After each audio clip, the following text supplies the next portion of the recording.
Buenas tardes. En su famoso encuentro con los galeotes y tras salir maltrecho de su aventura, clama Don Quijote que de gente bien nacida es agradecer los beneficios que reciben y uno de los pecados que más a Dios ofende es la ingratitud.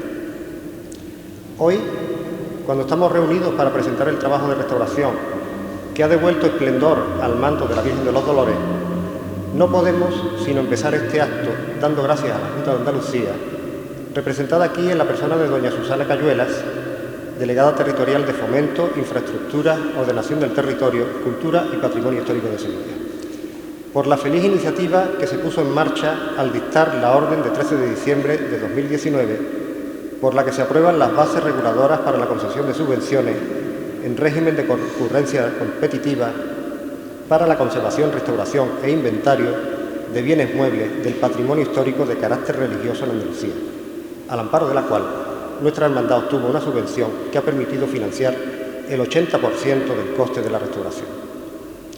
Es importante destacar esta ayuda recibida, no solo porque sin ella no hubiera sido posible acometer esta restauración, sino también porque supone un punto de inflexión en cuanto al reconocimiento por parte de la Administración del valor artístico e histórico que tiene el inmenso patrimonio religioso que atesora Andalucía y que en no pocas ocasiones está afectado por un deterioro que pone en riesgo su propia conservación. De todos es conocido que muchas hermandades y otras instituciones religiosas no disponen de recursos propios con los que afrontar el costoso mantenimiento de las obras de arte que atesoran y que son fruto del devenir de los siglos. Por eso es tan encomiable esta iniciativa pública que no hace sino poner remedio y ayudar, siquiera en parte, a la recuperación de un importante conjunto de elementos patrimoniales que trascienden a las propias entidades que los poseen y que sin duda pueden considerarse patrimonio de todos los andaluces. Este es el caso del proyecto que hoy nos congrega. Hace ya más de 40 años que la Hermandad de Nuestro Padre vio la necesidad de actuar sobre una pieza singular de su patrimonio, el manto de salida de la Virgen de los Dolores, que ya entonces acusaba un deterioro que era preciso remediar. La falta de recursos para acometer una operación tan costosa hizo que año tras año, en constante sucesión de juntas de gobierno, el proyecto quedara siempre aplazado.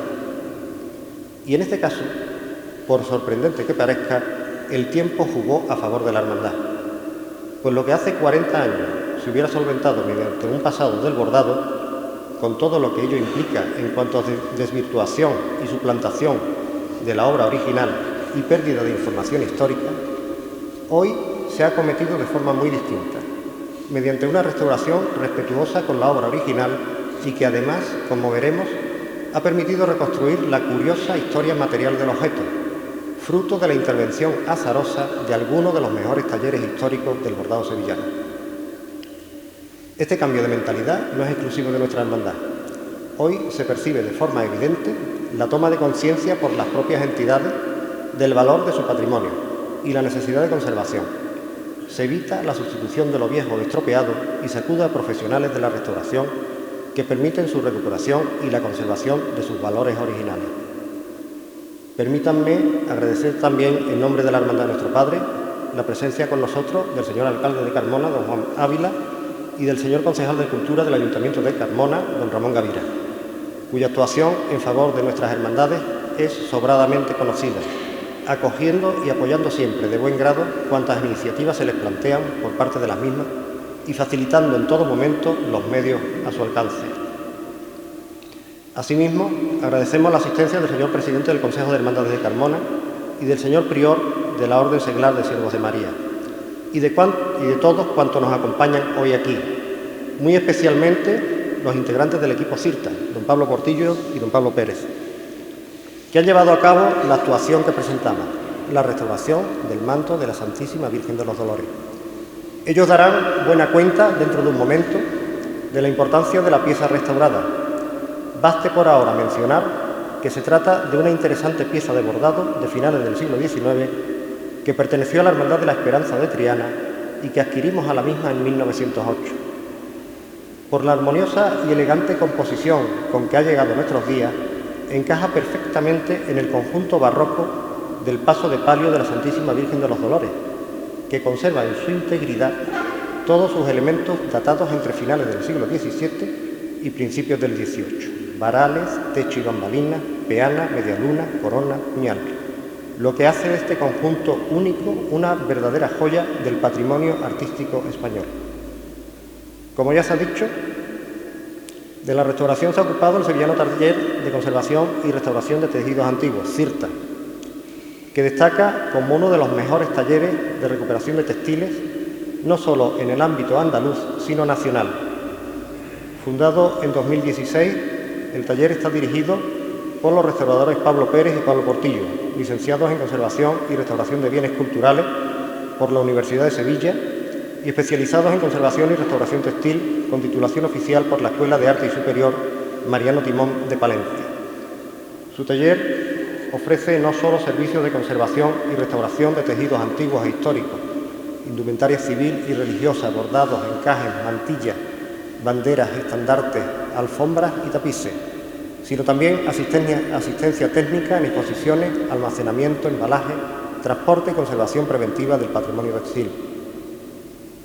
No son pocas las personas e instituciones que les han encomendado la restauración de piezas singulares del patrimonio textil y que ellos han acometido con el entusiasmo y la dedicación que les caracteriza. Sirvan como ejemplo los trabajos realizados para el Palacio Arzobispal de Sevilla, el Ayuntamiento de Fuentes de Andalucía, la Fundación Caja Rural de Jaén y numerosas hermandades y cofradías de toda España, desde la Esperanza Macarena, Los Gitanos, Siete Palabras, Balmes de Dos Hermanas, Veracruz de Marchena, Jesús Nazareno de la Rambla, Jesús Nazareno de Santa Cruz de La Palma, en Canarias, y un largo etcétera en el que no podemos dejar de mencionar en Carmona la primorosa restauración del terno bordado de la Virgen de los Dolores de nuestra querida Orden Seglar de los Siervos de María. Son numerosos también sus trabajos para particulares, no solo en España, sino también en otros países europeos. Así pues, y sin más preámbulo, cedo la palabra a Pablo Portillo y Pablo Pérez, restauradores, que nos desvelarán todo el proceso de restauración llevado a cabo y apuntarán novedosas hipótesis sobre el origen y la compleja historia material de la pieza, concluyendo luego el acto con las palabras de nuestro alcalde y de la señora delegada territorial. Bueno, en primer lugar, muchísimas gracias, buenas tardes. Gracias a todos por su asistencia, señora delegada, hermano mayor, consejero, Junta de Gobierno de la Hermandad, presidente del Consejo y demás personas que han tenido a bien destinar un ratito de su tiempo para conocer no solo los trabajos de restauración de esta pieza tan destacada, sino toda la investigación que paralelamente se ha hecho y que tantos datos interesantes han arrojado sobre la historia de este manto. Yo realmente no debería estar aquí, debería estar Ángel González, que es el historiador y la persona que se ha encargado de hacer este estudio, pero por motivos personales no ha podido venir. Por lo tanto, me voy a centrar yo en hacer su parte correspondiente y ya mi compañero Pablo, que es el técnico responsable de la intervención, pasará a detallar y a desglosar todo el proceso. Bien, para contextualizar un poco esta pieza, ¿vale?, tenemos que irnos al año 1903, ¿vale?, porque es el año en el que la Esperanza de Triana estrena un manto procesional que 5 años después adquiere ya la Hermandad de Nuestro Padre de aquí de Carmona. De la historia material que se conoce documentada de esta pieza es que en 1923 Juan Manuel Rodríguez Ojeda, que es un bordador que estaba ya prácticamente encumbrado porque a los pocos años fallece en Sevilla, es el encargado de readaptar, acortar las dimensiones de este manto para adaptarlas a las dimensiones de las andas del paso de la Virgen de los Dolores, de aquí de Carmona. Y de ese manto aprovecha y saca unos cubrefaldones, que son los que actualmente sigue empleando, y que se corresponden con el faldón delantero y los dos laterales. En cuanto a la pieza, estamos ante el manto procesional de la Virgen de los Dolores, una pieza de tipología textil con una cronología que iremos desvelando esos detalles. 1903, entre paréntesis 1904, por una particularidad que hemos descubierto durante la intervención, y 1923, que es el año en el que Juan Manuel Rodríguez Ojeda realiza esa readaptación. Dimensiones, tenemos una pieza de 3,34 centímetros de altura por 434 centímetros de ancho. La técnica combina técnica del bordado en picado y bordado en hilos tendidos, que veremos más adelante, Todo el conjunto está realizado con material de bastante calidad. El terciopelo es un terciopelo de seda y algodón, los hilos son de plata sobre dorada y todo el conjunto está rematado por una blonda de tipo punto de España realizada a bolillos también en hilos de plata sobre dorada. La pieza se puede ubicar dentro del estilo decimonónico o romántico. ¿Por qué? Pues porque si ustedes se fijan, si trazamos un eje longitudinal central en el centro de la pieza, vemos que tanto los extremos superiores como los laterales guardan simetría entre sí.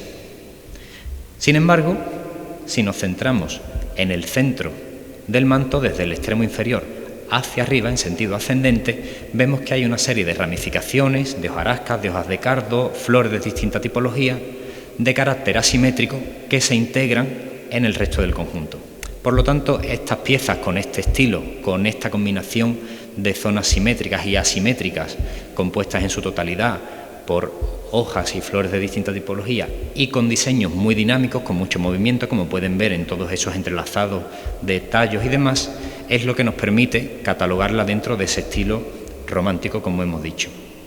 Que es verdad que aunque impera en las últimas décadas del siglo XIX, pues esta pieza de 1903 se sabe que cuando la Esperanza de Triana lo adquiere, especifica que busca una pieza de estilo romántico para que encaje con el estilo que en ese momento predominaba en la hermandad, o sea que encaja perfectamente con las características de la pieza. Ahora ya nos detenemos en aspectos más formales de la obra una vez que llega al estudio, y ustedes lo podrán ver perfectamente cuando se coloquen justo enfrente de la pieza. Si se fijan, si trazamos esta línea roja, van a ver que en el campo central hay una tonalidad diferente a lo que es el perímetro del manto. Van a ver que pues, el terciopelo tiene otro brillo y hay como una diferencia tonal. Esto llama la atención porque realmente no debería ocurrir si los paños de terciopelo fueran continuos, pero hay más.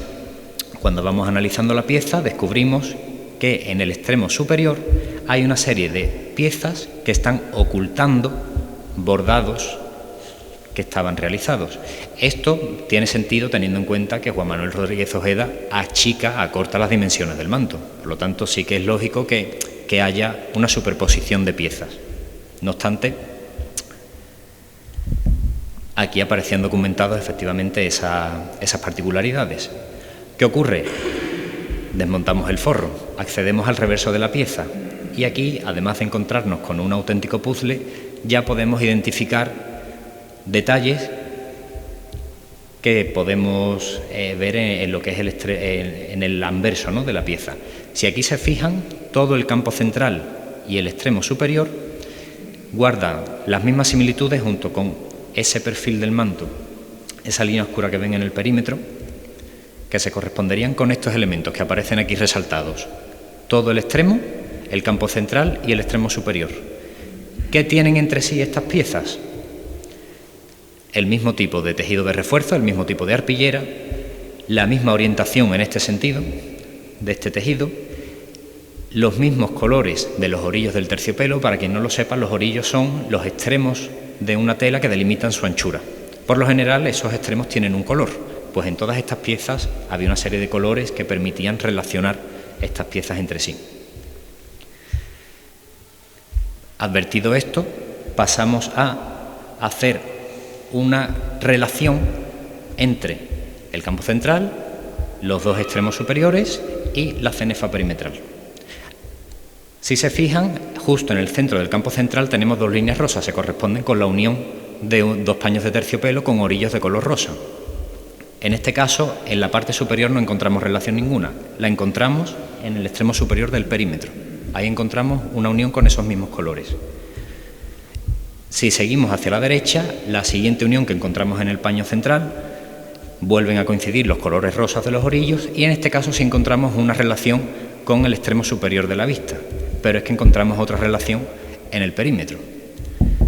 En este caso, la segunda costura ya combina un color rosa con un color rojo, que curiosamente se relaciona y tiene sentido, puesto que las vistas del manto siempre han sido las mismas y permiten relacionar una costura con la otra. Pero es que en el extremo izquierdo, estamos en el extremo opuesto, sigue ese orden y coinciden esos colores.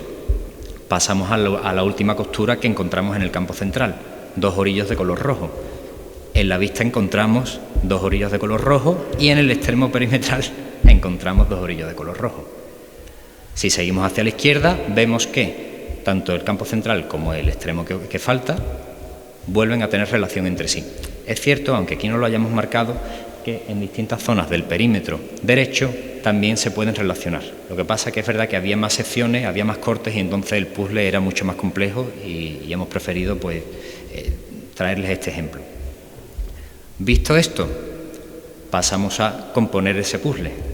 Tenemos el campo central, reubicamos en la zona que correspondería las 2 vistas y en la zona que correspondería ese extremo que antes, bueno, actualmente está en el extremo izquierdo, ahora correspondería con el derecho. Y esta es una recreación de cómo sería el manto con las piezas que actualmente conforman el manto que tenemos hoy aquí expuesto. ¿Qué ocurre? El manto tiene todo un perímetro bordado de unas dimensiones considerables que hay que tener en cuenta y que se corresponde con esa diversidad, con esa variación tonal que hemos mencionado antes en el terciopelo.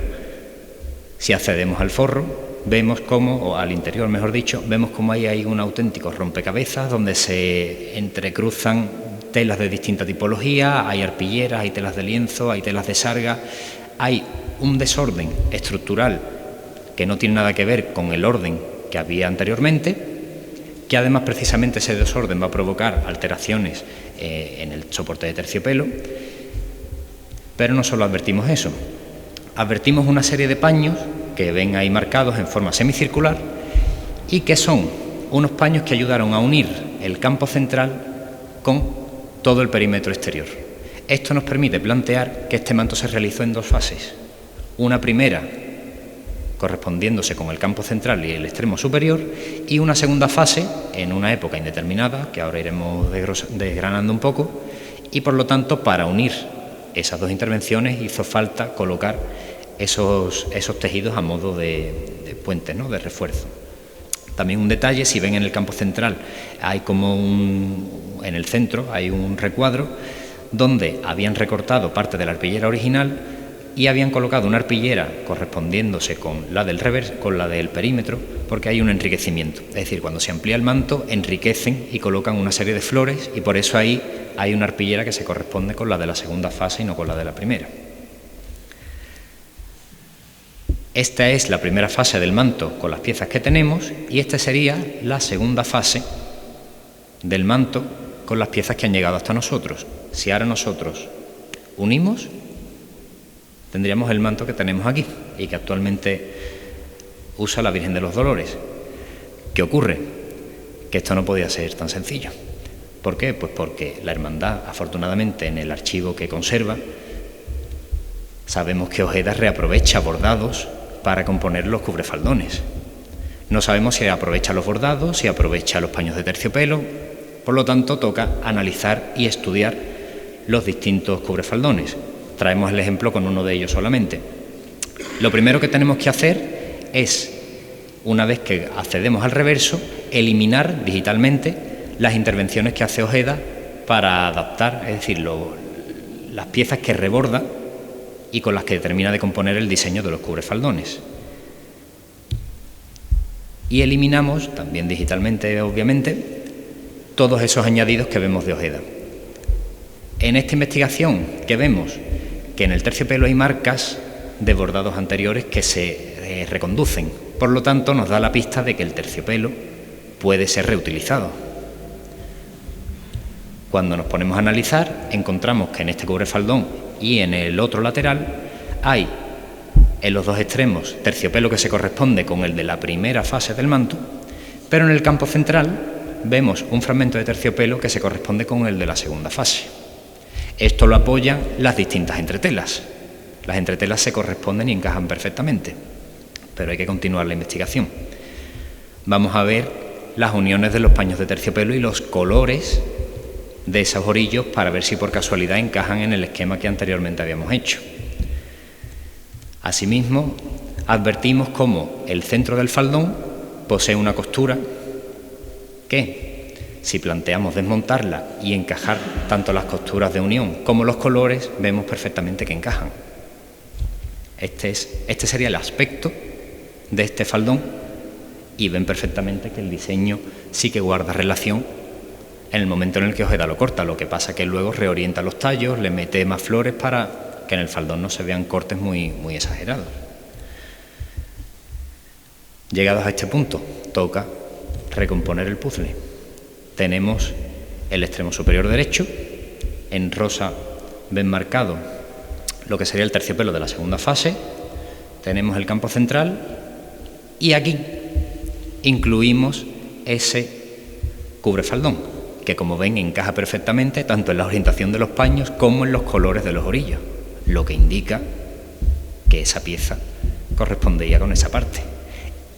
Y no solo eso, sino que si trazamos una línea por la costura que hace que veamos en el manto dos colores distintos de terciopelo, encajan perfectamente el terciopelo de la segunda fase del extremo superior, el terciopelo de la segunda fase que se advertía y que se advierte en los cubrefaldones y el que se advierte en el resto del campo. Por lo tanto, este sería un detalle de la recreación, ya con los bordados de los cubrefaldones, de cómo era el manto que la Hermandad de Nuestro Padre Jesús de Carmona adquiere a la Esperanza de Triana y que posteriormente Ojeda acorta y adapta a las dimensiones de las actuales andas. Eso no queda aquí. Aquí queda todo lo que es esa investigación para conocer cómo era el origen de la pieza, que ha sido un trabajo bastante complejo. Pero, ¿de quién es la pieza?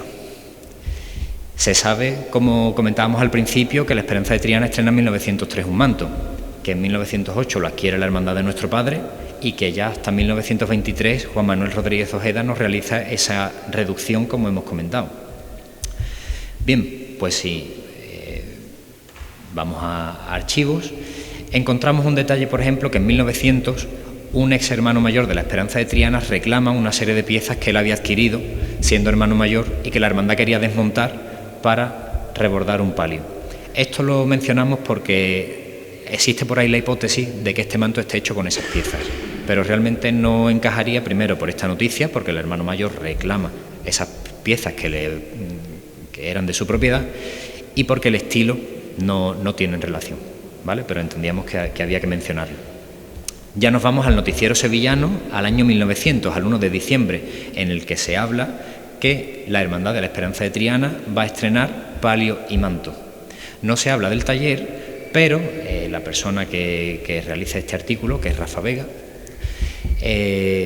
lo relaciona con Juan Manuel Rodríguez Ojeda. ¿Por qué? Juan Manuel Rodríguez Ojeda llevaba desde 1891 trabajando para la Hermandad de la Esperanza de Triana, haciendo distintos trabajos: la saya de la Virgen, los ropajes de San Juan y la Magdalena que procesionaban con la Dolorosa, la túnica del Cristo de las Tres Caídas, y entonces por eso se entiende que los trabajos los continúa haciendo él. ¿Qué ocurre? Pues que también en el año 1900 Juan Manuel Rodríguez Ojeda inicia una serie de litigios con la hermandad por un impago, precisamente por la túnica que le encarga la hermandad para el Cristo de las Tres Caídas. Claro, ante esto ya dificulta un poco el relacionar la obra de Ojeda con la de este manto que tenemos aquí, puesto que esos litigios, se estaba hablando realmente de algo más serio, ¿no? ¿Qué ocurre? Que hay otro artículo que cita precisamente que en un cabildo realizado en la parroquia de San Jacinto, la Hermandad de las Tres Caídas y de la Esperanza de Triana decide realizar un palio diseño de Josefa Antúnez y un manto diseño de Manuel Beltrán. Josefa Antúnez era una bordadora, las famosas hermanas Antúnez, que trabajaron en Sevilla desde mediados del siglo XIX hasta muy principios del siglo XX. Aquí ya tenemos otros nombres, y si Ojeda años antes había entrado en litigios, podemos ya relacionar esta pieza de la Hermandad de Nuestro Padre con la obra de las Antúnez.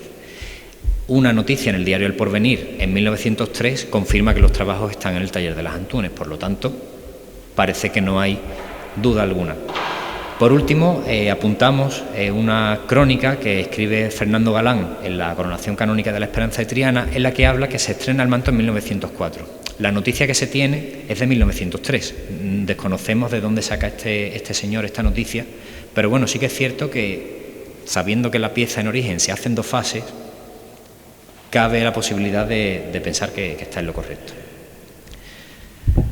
Definitivamente, Juan Manuel Rodríguez Ojeda o las hermanas Antúnez. ¿Qué ocurre? Nos encontramos con el manto de la Congregación del Santo Sepulcro de Jaén y, como pueden observar, las piezas son como 2 gotas de agua en la práctica totalidad de su conjunto. Esta pieza se ha intervenido recientemente en el Instituto Andaluz de Patrimonio y los estudios históricos han concluido que la pieza es de Juan Manuel Rodríguez Ojeda.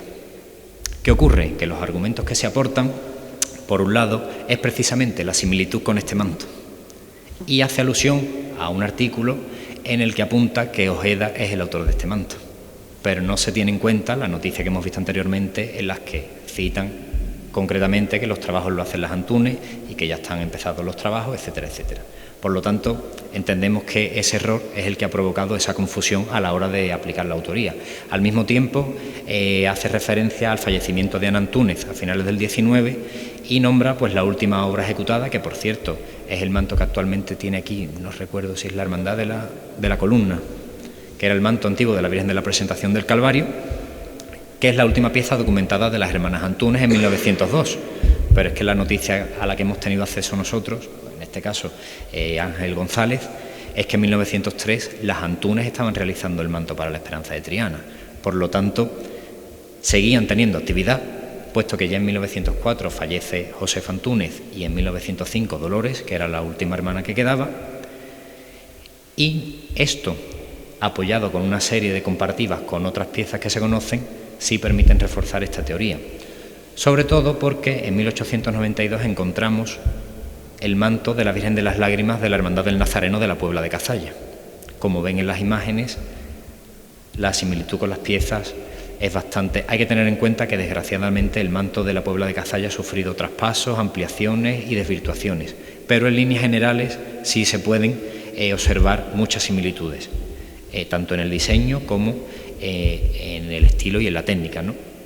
Y esta pieza está documentada de las hermanas Antúnez. Por lo tanto, esto unido a la comparación, al análisis comparativo con otras obras documentadas de ella, y ya no solo eso, tenemos aquí, por ejemplo, en imagen un detalle del manto de la Virgen de los Dolores de Carmona y el manto de la Virgen de la Piedad de Jerez de la Frontera, el antiguo de la Hermandad de la O, de Triana, diseño de Manuel Beltrán y bordado de las hermanas Antúnez. Aquí tenemos los 2 nombres con el que relacionan la hechura de nuestro manto.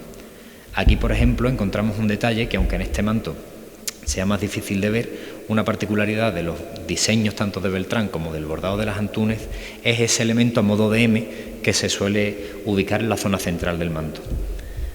La similitud, por ejemplo, con esta túnica del Nazareno de la O, diseño de Beltrán y bordado de las Antúnez. Aquí volvemos a encontrar similitudes con el manto de la Virgen de la Asunción de Estepa, diseñado y realizado por las mismas personas. Y aquí, volviendo a hacer referencia a ese elemento a modo de M que terminan de establecer pues similitudes, ¿no?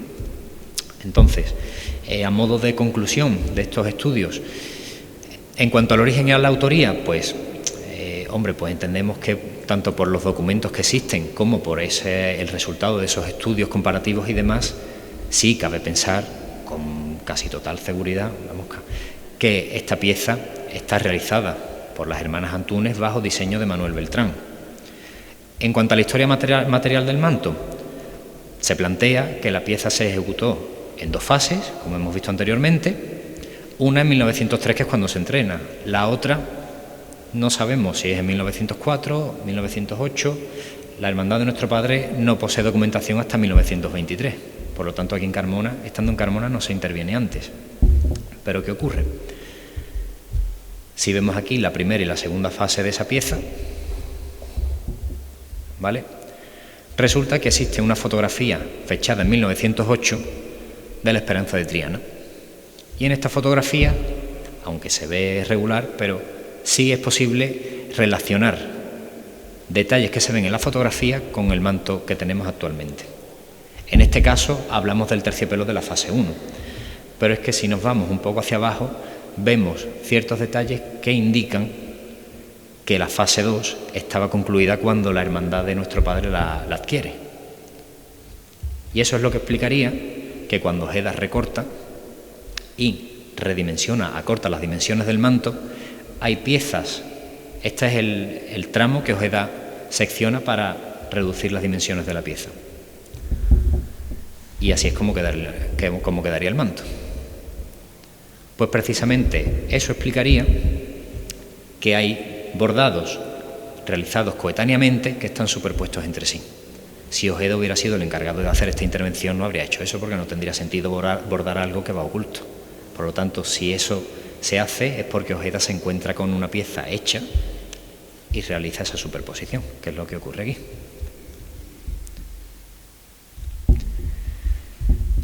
Centrando ya en el estudio técnico,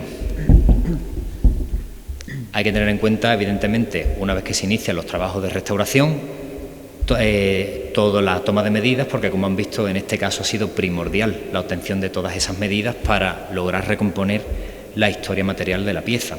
Sistemas constructivos, viendo las uniones de los paños de terciopelo, los colores de los orillos, para relacionarlos entre sí. Centrándonos ya en los elementos que conforman la pieza, el tejido principal, el terciopelo, como hemos comentado. Además que se tomaron una serie de muestras que se mandaron a analizar, se pudo determinar que el terciopelo, tanto el de la intervención como el original, tenían una base de algodón y el pelo en seda. Por su parte, los hilos amarillos que sirven para fijar la ornamentación bordada son hilos de algodón. Los hilos metálicos, se han advertido dos hilos de distinta naturaleza, precisamente los de la primera fase, alma de plata y baño de oro, y los de la segunda fase, alma de plata aleada con cobre y baño de oro. Es decir, estaríamos hablando de un manto bordado con hilos, como se suelen conocer, hilos finos, de plata bañada en oro, y entre finos, plata y cobre bañada en oro. Aparentemente son prácticamente iguales y no hay mucha diferencia, pero una vez que se realizan los análisis pertinentes, sí se pueden obtener los distintos metales que conforman esta aleación. Pero esta particularidad vuelve a hablar que hay dos fases y dos manos y dos tipos de materiales. Asimismo, se realizó un estudio de colorantes, ¿vale? Y se advirtieron tanto en el terciopelo original como en el de la ampliación un colorante sintético, concretamente indigotina, es decir, el manto es de un color azul marino pero muy oscuro, pero no es negro. Este sería un poco pues el esquema de ese terciopelo, que son exactamente iguales tanto el de la fase 1 como el de la fase 2 en lo que a la estructura interna se refiere. La ornamentación bordada, como comentaba al principio, es una pieza que es muy rica. ¿Por qué? Porque combina dos técnicas. Combina la técnica del bordado en hilos tendidos, que consiste en poner unos soportes de fieltro con las formas de las hojas y de las flores, y el hilo metálico se tiende sin atravesar nunca el tejido de terciopelo. Siempre queda en superficie, se tiende hacia arriba, se tiende hacia abajo, y así se van haciendo los distintos efectos. Esta técnica se combina en distintas zonas, especialmente en las piezas más delicadas, con el bordado en picado o trevesado, que consiste precisamente en que el hilo metálico, en este caso, sí que atraviesa el soporte de terciopelo a modo de espiral. Esto se confirma pues cuando podemos acceder al reverso de la pieza. Ahí ven perfectamente cómo hay zonas en las que las piezas, las hojitas más finas, tienen el hilo metálico también por el reverso. Por lo tanto, eso es lo que termina de identificar esta técnica y la combinación entre ambas. En cuanto a los materiales empleados, nos encontramos ante una pieza muy rica porque, además de estar realizadas con materiales de calidad, como ya hemos visto, hay una variedad muy amplia de materiales empleados. Encontramos hilos de distinta tipología, como hilos de camaraña, hilos de muestra, torzales, briscados, granitos, todos combinados con bastante maestría. Un uso muy elevado de lentejuelas, de canutillos, de laminillas, que sin duda pues aportan al conjunto mucha vistosidad y mucha riqueza, que además se une precisamente por toda esa diversidad de puntos, de efectos de bordado, que convierten esta pieza prácticamente en un auténtico dechado, ¿no? Porque realmente pues encontramos desde puntos de setillo, encontramos puntos de ladrillo, encontramos medias hondas, puntos quebrados, puntitas triples, puntos de mosqueta, todos además perfectamente realizados, piezas realizadas con base de cartulina, por eso tiene esa apariencia tan plana. Y ya por último nos centramos en esa blonda que remata todo el perímetro del manto. En este caso cabe apuntar una particularidad. Concretamente, la blonda inferior, que es la de mayor anchura y es la que compone todo lo que es el semicírculo de la pieza, se corresponde, al menos a grandes rasgos, con la blonda que Juan Manuel Rodríguez Ojeda coloca en el manto de tisú de la Virgen de la Esperanza de la Macarena en 1930, que es la obra cumbre de Juan Manuel, porque además la realiza y obra póstuma, puesto que a los pocos meses fallece.